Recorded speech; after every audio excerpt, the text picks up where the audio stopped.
This video is on hugging a freestanding candle, which should be done to any of your cupcake or cake candles, anything that is not enclosed in a container. It's extremely important to do what they call in the candle industry hugging.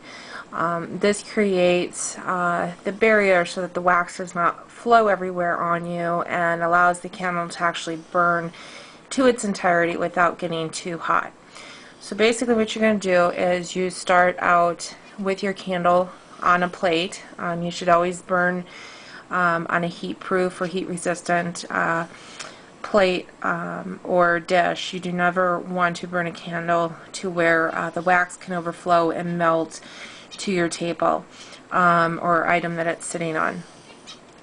You definitely want to make sure also that if you're going to spend the money on a candle that is freestanding, that you do follow these instructions, or you will basically be burning your money away, no pun intended, as the candle's just going to go away in a heartbeat.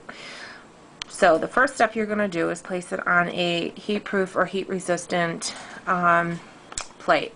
The second thing you're going to do is remove any homespun or ribbon from a candle, because you do not want to burn, obviously, with any fabric. So all you will do is bend up the wick and pull that off. Once you do that, you always want to trim your wick. Never rely on the wick being the exact length it needs to be when purchasing a candle. Many times the wick is not trimmed to the 1/4 inch so that the homespun may be attached to the wick itself. So you want to make sure you do that. At all times, the wick should never be longer than 1/4 inch when burning. So you definitely want to make sure you trim that down. So all you're going to do is take a candle wick trimmer or a scissors, go to about 1 inch, 1/4 inch long, and you will end up snipping that wick as so. And I apologize, I'm doing this with one hand.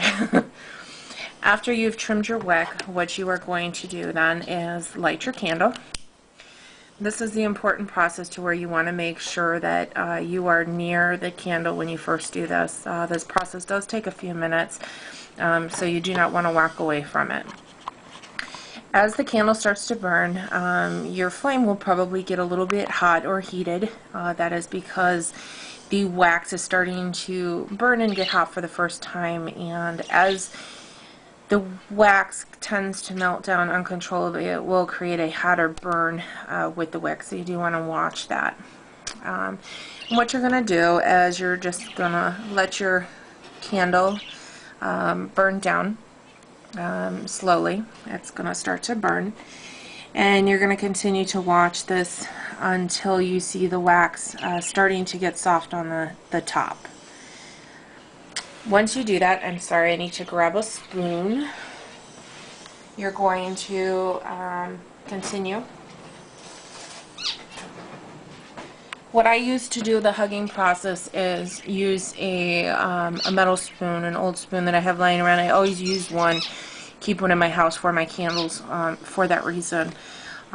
Even in a jar candle, you always want to hug the side of the jars, so as the candle burns down, you want to push the wax down around the glass to move the wax down evenly so that your candle will burn nice and level to the bottom of the jar and you get a full burn. As you can see, the candle is starting to burn, and you will see the loose wax that's starting to go. You can see that the wax isn't quite soft enough yet, but you can see that it is starting to create a little dip or a burn hole.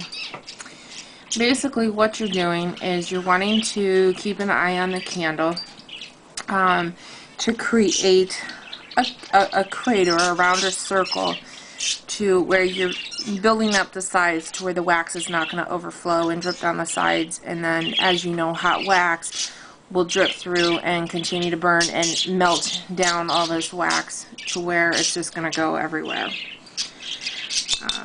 So please pay attention for video 2. I'm going to let this burn for a few minutes, and then I will continue with the hugging process. So please come back for video 2.